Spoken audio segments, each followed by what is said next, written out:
Hey guys, what's up? Welcome back to my channel.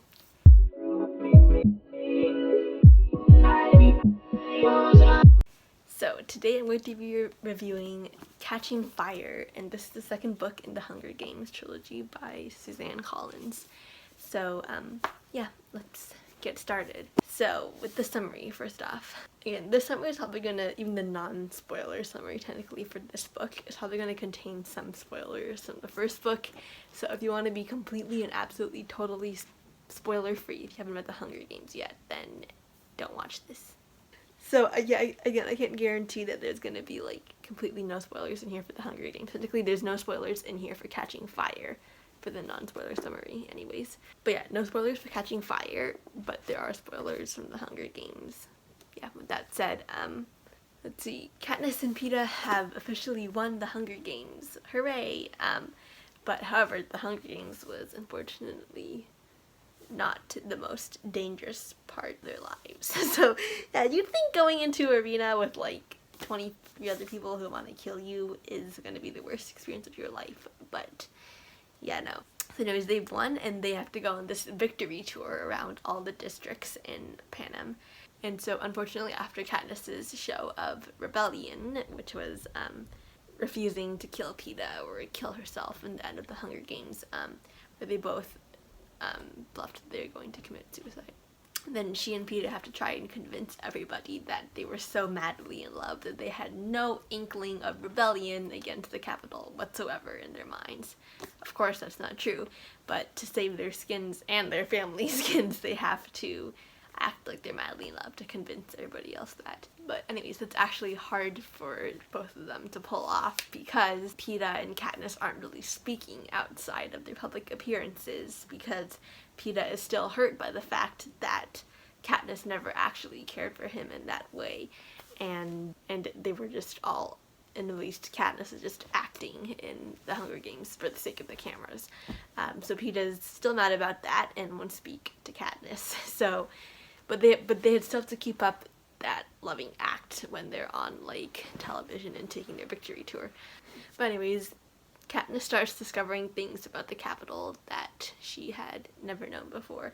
For example, they're going on tour when in District 11, after Katniss gives her like inspirational speech to the residents of District 11, this guy in the crowd whistles this 4-note tune that Katniss and Rue from the previous Hunger Games unfortunately got killed.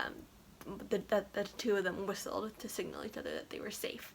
So the guy whistles the tune, and then later when Katniss goes back to the square, town square, to figure out, to find something that she had left there previously, she sees some peacekeepers dragging away that man and beating him up. So that's disturbing there. Also, when she sees her childhood friend Gale, by the way, confessed his love for her, but Katniss said she didn't feel the same way, so aha, but that's a minor thing. When Katniss sees Gale, she accidentally lets it slip that there's a rebellion going on in District 8, I think it was, I'm pretty sure it was 8. Yeah, District 8. And Gale gets excited and says that they should start a rebellion of their own. But apparently somebody overhears him or something, because later Katniss sees Gale being whipped in the town square, just for saying that. After rescuing Gale, Katniss meets two women who say they're supposedly traveling to District 13, but that's impossible because District 13 was destroyed by a bunch of crazy nuclear bombs when they rebelled against the capital like a long time ago. And Katniss has seen footage of it all the time, like the buildings and stuff are still burning and etc. from all those crazy bombs, and it's really toxic and unsafe there because of all of the poisonous gases. But these women claim that there's a rebellion going on in District 13 and you can go live with them and they'll shelter you. Katniss is obviously in disbelief, but that soon fades into the background when President Snow announces the upcoming Quarter Quell, which is basically the special version of the Hunger Games that only happens every 25 years. And it so happens that this year is the Quarter Quell.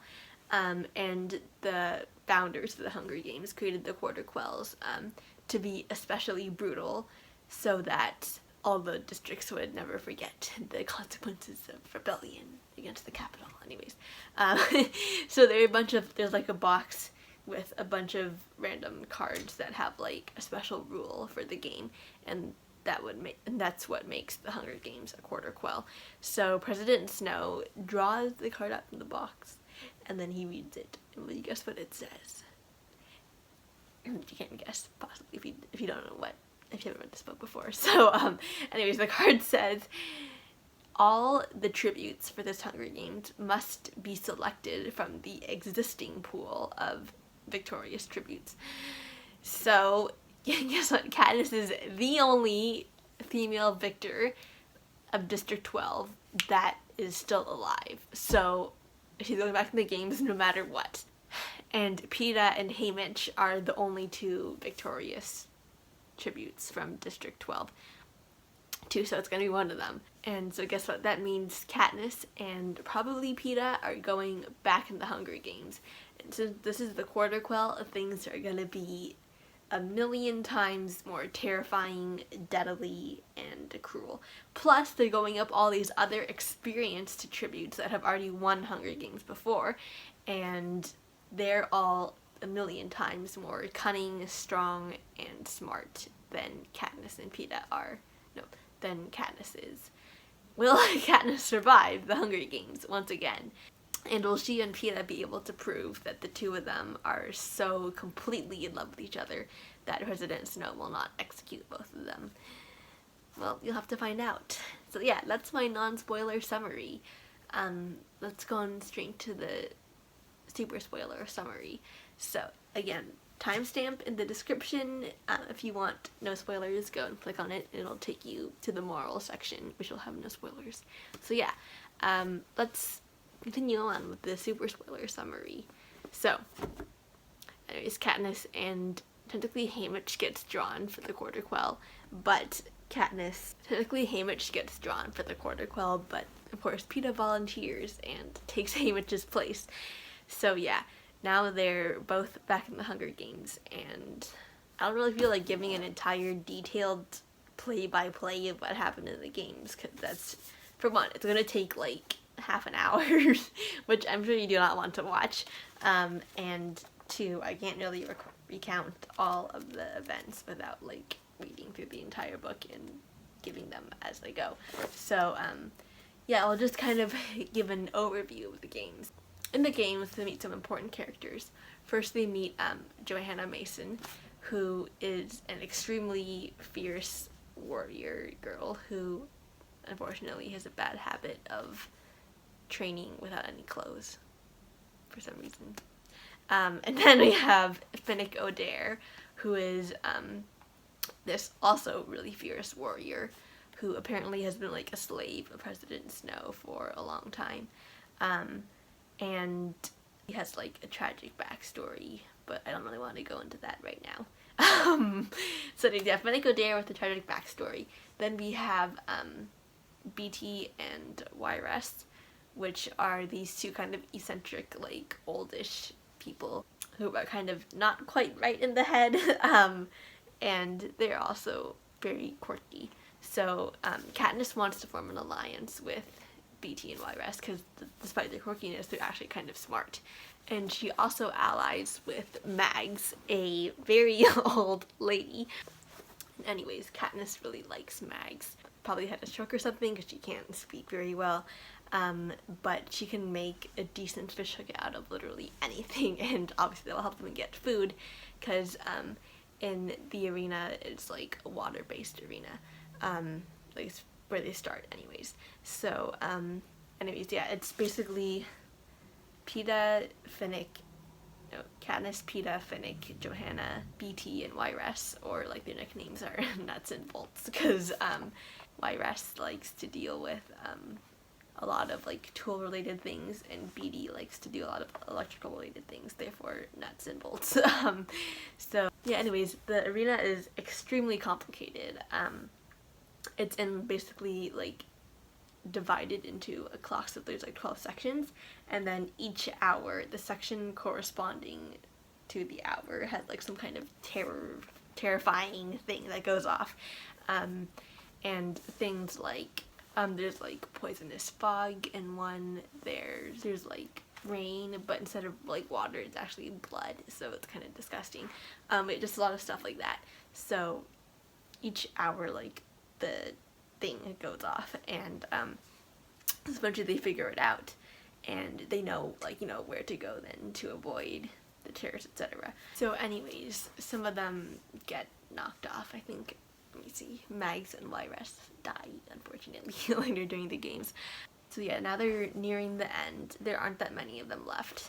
I can't remember exactly how many, but anyways, there aren't that many of them left, and so they're trying to right now hatch a plan to kill 2 of the strongest tributes right now that are still alive, other than the ones in their little ally group. Their names are Brutus and Anobaria. So BT hatches a little trap thing to ensnare them and kill them. So while they're waiting to set the trap, Katniss is suddenly attacked by Johanna, and Johanna stabs Katniss in the arm. And so all Katniss could think about is that Johanna has betrayed them because Johanna was in their ally. Katniss eventually kind of gets up and tries to go find Peeta to make sure she's safe, but she finds BT, and he's like literally close to death, like he's almost dying. But she sees he has like a knife in his hand with this wire wrapped around it, and this knife and wire are part of their trap that they're going to set. But anyway, so she screams for Peeta, but Anobaria and Finnick come running, and so does Peeta. And so Katniss has to pick who to kill. Obviously not Peeta, so she's going to kill Anobaria, but then she remembers something that Haymitch said, and that was, remember who your enemy is, or something like that. And then she figures out what to do, so she uses the knife that BT has, and it was like wrapped around this wire.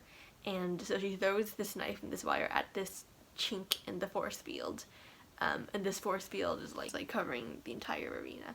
So when she throws this knife into the flaw in the force field, then it kind of like explodes and then kind of like blacks out because the electric shock has been traveling all the way down the wire. And so the last thing Katniss sees before she blacks out is the face of the head game maker, Plutarch Heavensby, and they've come in this like helicopter craft to like take her out of the games. And then when she wakes up, she's in this strange hospital place, and she doesn't know where she is, of course. So she gets up and tries to go find somebody, and finds out that she's actually in District 13 with the Underground Rebellion. Turns out everybody's in on it. Haymitch is in on it, the head game maker Plutarch is there, and even Finnick and Johanna knew. So there's like a whole elaborate plot on how to get Katniss and Peeta out of the games somehow. And when Johanna attacked Katniss, she was actually cutting out the tracker of Katniss's arm so that the people in the capital couldn't track her anymore. So it turns out the rebels in District 13 want they want Katniss as the face of their rebellion, as their Mockingjay. And Katniss, of course, demands to find out where Peeta is, and it turns out that Peeta, Johanna, and Anobaria have actually been picked up by the capital instead of the rebels, and have been taken there instead. And so Katniss is furious at Haymitch, and she's getting totally mad when she sees Gale, and she asks Gale about her family, and Gale gently lets the news break to her that District 12 has been bombed and it's obliterated. So, and then Susie says that it's like the end of the book, and I was like falling over dead. So anyways, yeah, that's the end of my super spoiler summary. Now let's move on to the worldviews. Welcome back, non-spoiler people. So, worldviews. First up, again, Suzanne Collins is not a Christian author, as I said in my previous review of The Hunger Games. I read somewhere that she was supposed to be Roman Catholic, but I don't know that for sure, because there's no inkling of any religion in Catching Fire at all. Basically, the worldview is that like you have to obey the capital or you die. It's very dystopian. So yeah, there really is no worldview. Yeah, let's move on to foul language. So again, there's no bad words here whatsoever. No specific bad words anyways. There are mentions of like people swearing or cursing, but again, no words are mentioned. So like for example, it would be like Haymitch cursed and etc. But like no specific word was mentioned. Okay, moving on to violence. So again, the entire Hunger Games series is quite violent. There's a lot of killing, naturally. But I don't know, for some reason, it's not like super graphic or bloody, even though there is a lot of killing. Yes, there is like description of like fights, wounds, etc., deaths, but like it's not super descriptive in that way, so I guess that's a plus. However, I would not recommend this for people who are super sensitive to like death. So yeah, use your own discretion. If you are very sensitive to killing, then probably don't read this. But if you're not like super affected by reading about blood and killing, then yeah. Moving on to romance. So there is definitely a bit more romance in Catching Fire than there was in the Hunger Games. Two characters have to keep up their like star-crossed lovers act. Anybody with half a brain knows what I'm talking about. There are a couple of things that I like to mention though.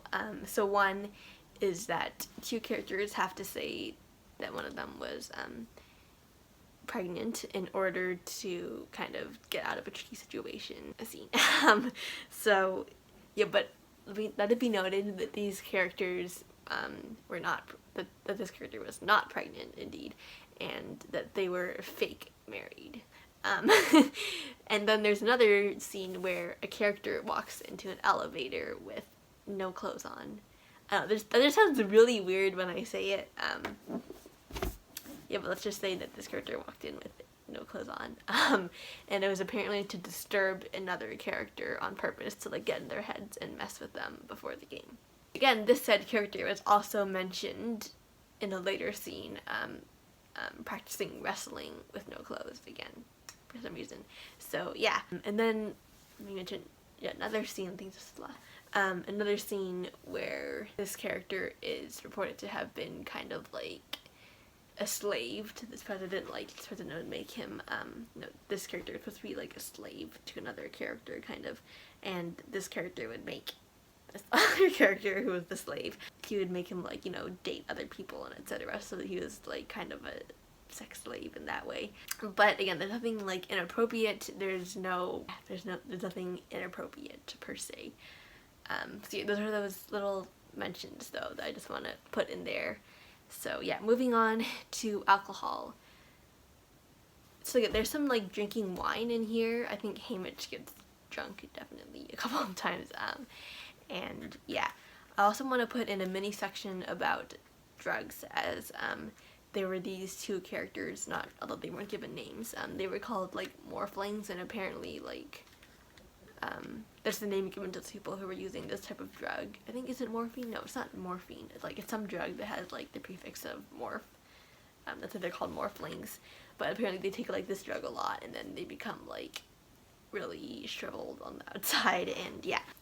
So I will note that drug taking. Okay, moving on to my rating recommended age level. I'm gonna rate this book 4 stars. It was a really good sequel to The Hunger Games. I feel like it gave you more to the story, but like without kind of making it get boring or not getting enough in. I think it was a really good balance. There's so many plot twists, like, oh my goodness, so many. Yeah, there's a lot of plot twists.